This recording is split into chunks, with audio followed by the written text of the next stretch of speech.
Jesús considera a sus discípulos como la sal de la tierra y la luz del mundo. Son imágenes vitales de una vida auténtica.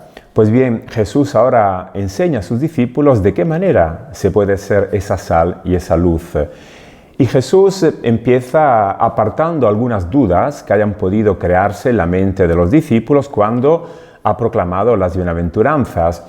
Y sigue diciendo Jesús: no creáis que yo he venido a demoler o a echar abajo la ley ni los profetas. Porque es posible que los discípulos, después de haber escuchado las bienaventuranzas proclamadas en el monte, pensaran: bueno, ¿y qué hacemos? ¿Y qué queda de todo lo que nos han dicho los profetas, todas las promesas, las bendiciones acerca de nuestro pueblo, de nuestra alianza? Jesús entonces les recuerda que Él no ha venido para demolir. Este es el verbo que usa Mateo, un verbo que tiene que ver con la construcción. Es decir, todo lo que se ha ido construyendo en sintonía con el plan de Dios, con ese diseño de vida, eso Jesús lo va a llevar a cabo, eso no se va a perder, pero lo va a cumplir de una manera que seguramente no corresponderá con lo que pensaban los discípulos.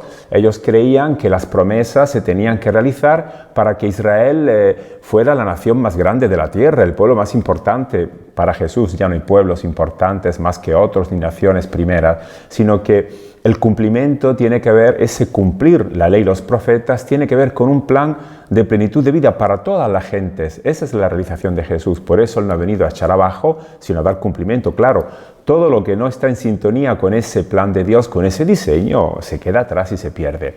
Y por eso Jesús invita ahora a sus discípulos de qué manera tienen que ser sus relaciones, cómo ellos se tienen que comportar para que venga adelante también ese proceso de cumplir todo lo que Dios había ya propuesto y había anunciado.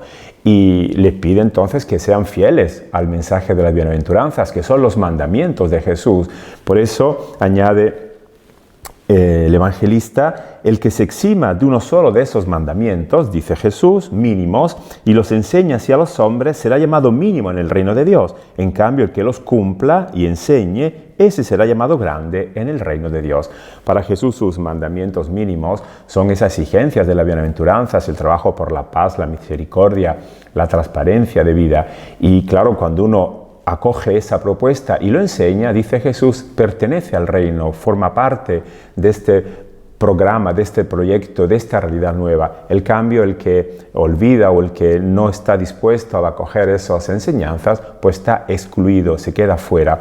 Y Jesús añade aún: por eso, si vuestra justicia, vuestra fidelidad, dice Jesús a los discípulos, no supera la de los escribas, la de los doctores de la ley y de los fariseos, no podéis formar parte de esta nueva sociedad, no entráis en mi proyecto, en mi programa, no podéis venir conmigo, porque para estos fariseos y escribas, estos representantes de la religión, de la institución religiosa, lo único que le importaba era aplicar la ley a la letra. Aunque esto causara daño, fuera fuente de dolor, de sufrimiento, a Jesús esto no le interesa, claro, le interesa el Espíritu, lo que da vida.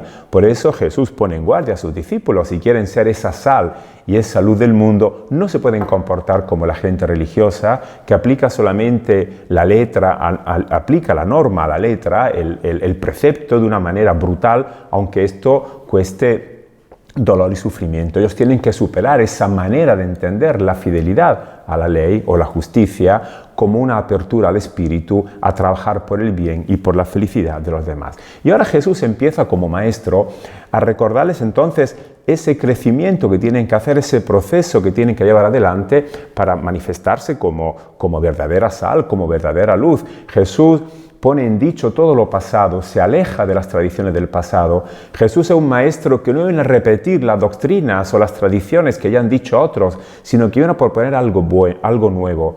A Jesús no le interesa el problema en sí, sino ir a la raíz de los problemas para que esta sociedad que tiene que crearse a la luz de su proyecto, de su palabra, sea realmente una sociedad humana, acogedora, digna para todos. Y Jesús toca tres ambientes o tres sectores que son fundamentales para que la vida se pueda manifestar con esa luminosidad o con ese esplendor o con ese sabor, con esa sal que mantiene con valor las cosas.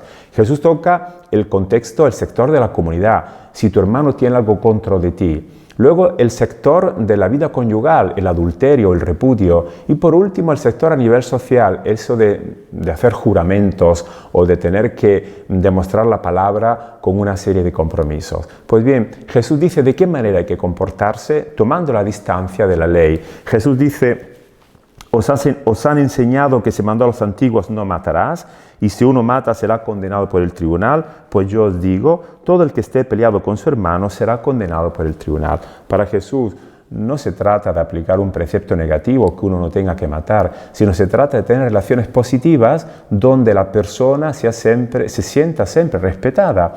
No es necesario que uno diga yo no mato a nadie para estar bien con Dios. Es importante que su relación con el hermano en la comunidad permita ese crecimiento de una realidad, de una relación siempre más sana y donde el respeto esté garantizado, donde la dignidad de la persona no sea nunca ofendida. Hay gente que habla muy bien de Dios y muy mal de los hermanos. Esto para Jesús es imposible. O personas que mantienen estas alabanzas continuamente a Dios y luego saben despreciar a los humanos. Esto no es posible en el reino, dice Jesús en su proyecto. No se puede ser la sal de la tierra de esta manera. Y lo mismo con la cuestión del adulterio. Jesús dice, es inútil que uno diga que no es infiel cuando en su cabeza o en su mente tiene siempre ese deseo insano de ver a la mujer casada como un objeto sexual que se puede usar a uso y consumo, a su placer propio. O Jesús habla del repudio, que es una ley injusta que penaliza a la mujer. Y por último, por eso Jesús está recordando de qué manera se crean estas relaciones nuevas. Y por último Jesús dice: no jurarás en falso y cumplirás tus votos al Señor. Pues yo os digo que no juréis en absoluto, por el cielo no, porque es el trono de Dios, por la tierra tampoco, porque es el estrado de sus pies. Que vuestro sí sea un sí y vuestro no un no. Y lo que pase de ahí es cosa del malo, del maligno.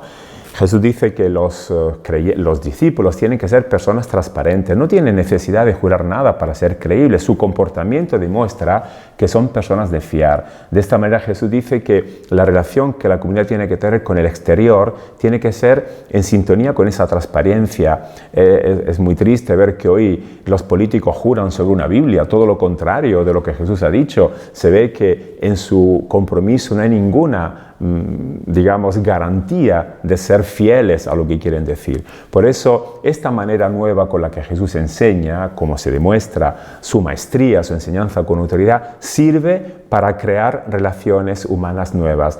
No se trata de superar el problema, sino de ir a la raíz de los problemas, porque ninguna planta que tenga la raíz enferma puede dar frutos buenos. Se trata de ser plantas que desde la raíz saben acoger esa linfa vital del mensaje y lo saben demostrar con esos frutos que tienen que ver con la dignidad, con el respeto, con la transparencia, con el trabajar por el bien y la paz de los demás.